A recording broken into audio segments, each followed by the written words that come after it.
mean, how are you guys doing? No, it's up and down. We're still, just kind of confused and kind of feel... It's like I feel like I could pick up my phone and call Shanann and talk about how sad I am, and it just doesn't, it doesn't feel real. Last time we talked about, they were more than friends. At this point, they were like family. Yeah. Yeah, at times they were. Yeah. It's just, it's still just not real. Seeing the press conferences and stuff like that. It almost seems removed. You know what I mean? The person they're talking about isn't somebody we know. Right. Yeah. To be honest, different. To be honest, isn't it kind of somebody you didn't know, though? Right. That's what we learned. We thought we knew him. Didn't think he was ever capable of doing anything like this. There was no, at any of our times of hanging out, there was no signs of that he was ever capable of doing something like this. And I think Amanda and I latched onto that, and that's why we were kind of there for him. And it's just we couldn't see that to be a possibility.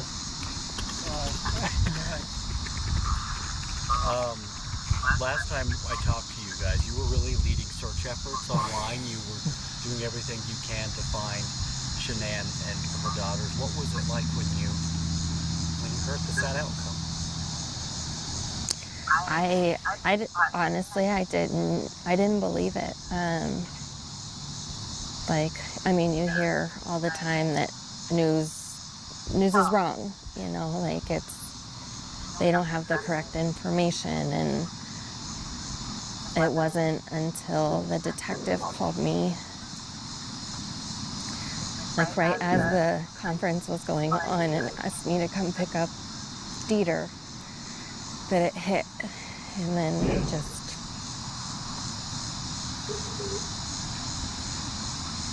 I just broke down from there, so... Yeah. What's the dog's name? Dieter. What kind of dog? He's a little wiener dog, little Dachshund, I guess. Super cute, very friendly. He loves to give kisses. Why did they ask you guys to take the dog? So I'm not sure, I know Amanda reached out last night because we were concerned, obviously Chris is still at the police station. He was at our house all night last night. That dog needs cared for. So Amanda just reached out and said, hey, is somebody doing this, or can we go get them? But that was just a voicemail. When I spoke to Shanann's mom this morning, she told me that she told the FBI to call us to get him. So I'm not sure really what drove it. Somewhere they got our name to say, hey, come. The family's trusting you, I guess, to care for their dog. Aside from the dog, you didn't just let the dog into your house, you let Chris into your house too. After the fact of everything happened, you have a little girl that's Bella and Celeste's age. In hindsight, what's going through your mind? That... Regret. That's something I'll never forget, that we allowed this guy in our house. Had we had any inclination that we thought he was involved at all, no way would I have let him in my house with my wife and kid. So he slept right across the hall from her. Right. She came in that morning and we saw, it was I saw Mr. Chris, because their doors are right by each other. And so that, I'm never going to forget. It's just a haunting memory now at this point. No way did we know he could have been capable of something like this. On the phone, Amanda, you told me repeatedly, or you told me that you kept replaying the conversation from the past few days over and over in your head. Why are you doing that? Honestly, just The room felt colder than it should have been. A gray table, 2 chairs, no warmth, no softness. Just the hum of the overhead light and a camera blinking red like an unblinking witness. If you love true crime, real interrogation breakdowns, and cases that haunt the mind, every killer has a moment where the mask slips. Every crime has a detail that refuses to stay hidden. And every secret eventually claws its way to the surface. If you want more stories that expose the truth behind calm faces and silent rooms, support the channel with a like and subscribe. It seems small, but it keeps this darkness lit for those searching for answers. Subscribe to Grave Secret now. Nick Thayer sat with stiff shoulders, hands clasped so tightly the knuckles whitened. He had been in this room for less than 10 minutes, yet it felt like hours. His wife, Amanda, sat beside him, her fingers trembling against her jeans. They were not criminals. They were not suspects. But they were the last people to give shelter to a man the world now called a monster. That truth alone was enough to make the air unbreathable. A detective leaned forward with a calm voice that didn't match the weight of the moment. Start from the beginning. When did Chris come to your house? Nick exhaled, the sound shaky. The night they went missing, he answered quietly. He said he needed somewhere to stay. We didn't question him. We believed him. Amanda blinked rapidly, her eyes glassy. We wanted to help, she whispered. Sean and the girls were missing. We thought he was broken, scared, alone. The detective nodded slowly, taking notes, but his eyes never left their faces. Did he look upset? Panicked? Confused? Nick shook his head, and that terrified him more than anything. He was calm, he said. Very calm. Too calm. Amanda stared down at her hands. He ate dinner with us, smiled occasionally. He stayed in our guest room, right across from our daughter. The weight of that sentence crushed the room into silence. If you're listening closely, if you feel the tension tightening around your chest like they did in that moment, subscribe to Grave Secret. These interviews show us how evil can sit across from innocence, unrecognized. The detective slid photos across the table, Sean and Bella, Celeste. Their smiles were bright, alive, untouched by what was coming. Nick swallowed hard. We thought we were helping a grieving father, he murmured. Instead, we were housing the man responsible. Amanda wiped tears, voice barely audible. He slept peacefully. We didn't. The camera kept recording. Their regret had only just begun.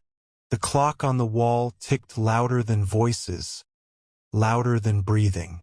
Time had weight in that room.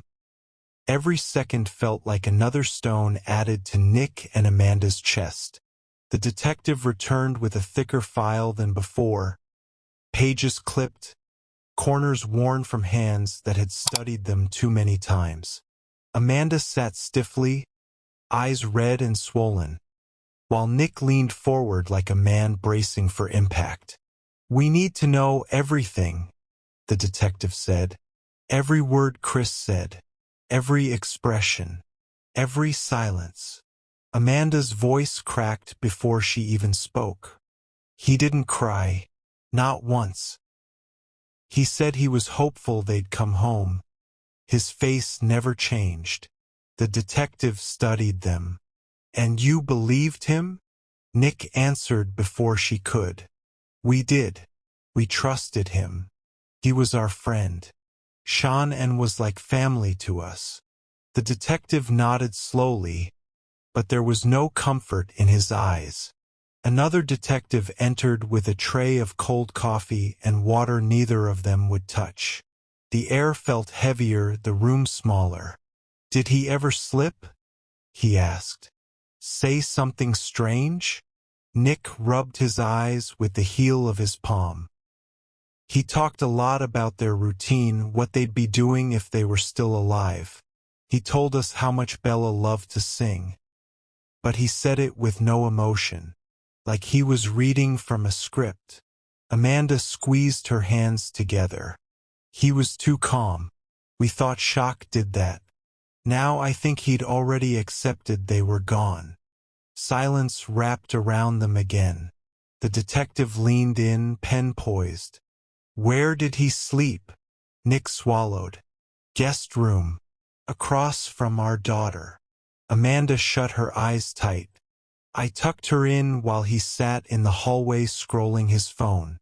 I looked back and smiled at him. I thought I was being kind. If you're still here, drawn into this tragedy the same way investigators were, like and share this video.